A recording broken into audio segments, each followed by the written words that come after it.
Mantan Presiden Medvedev tegaskan Kiev adalah kota Rusia.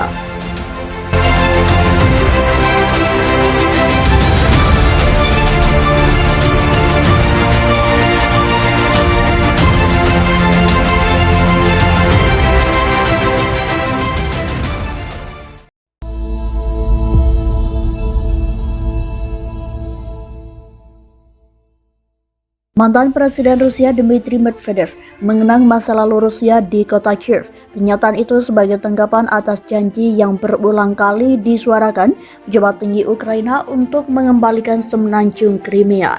Terkadang pernyataan musuh perlu dijawab tidak hanya secara diplomatis atau alegoris, tulis Medvedev di saluran telegramnya pada Minggu.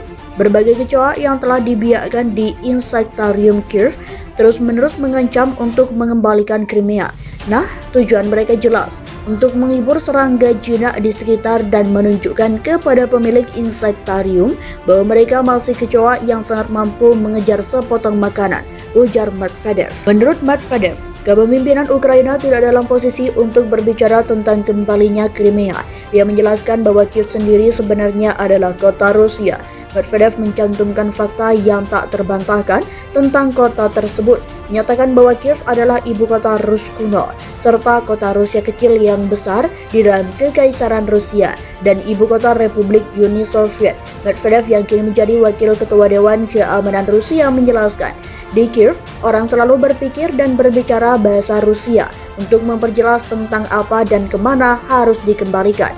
Pernyataan itu muncul ketika pejabat tinggi Ukraina telah berulang kali berjanji mengembalikan Ukraina ke perbatasannya pada tahun 1991, sepenuhnya mencabut pendudukan tanahnya dan merebut semenanjung Crimea dari Rusia. Pernyataan terbaru tentang masalah ini diucapkan Wakil Menteri Pertahanan Ukraina, Vladimir Gavrilov, dalam wawancara dengan Sky News pada Sabtu. Saya pikir Rusia dapat menghadapi angsa hitam di negara mereka, dan ini dapat berkontribusi pada kesuksesan kami dengan Crimea, ujar Gavrilov. Kita bisa masuk ke Crimea misalnya pada akhir Desember.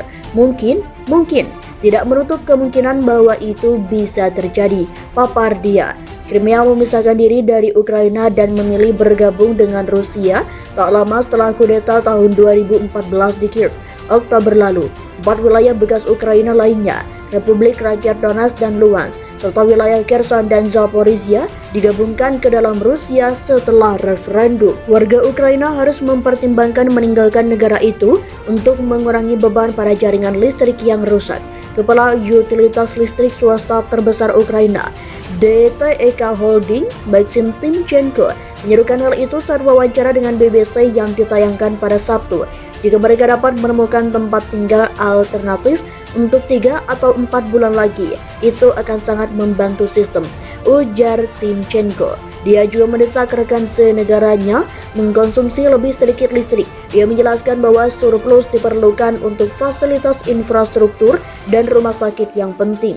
Selama beberapa pekan terakhir, sistem energi Ukraina berulang kali menjadi sasaran serangan militer Rusia yang memicu pemadaman bergilir dan darurat. Pernyataan itu rupanya dianggap terlalu memprihatinkan bagi masyarakat umum. Kementerian Energi Ukraina turun tangan meyakinkan orang-orang bahwa situasi dengan pasokan listrik masih terkendali dan tidak perlu meninggalkan negara.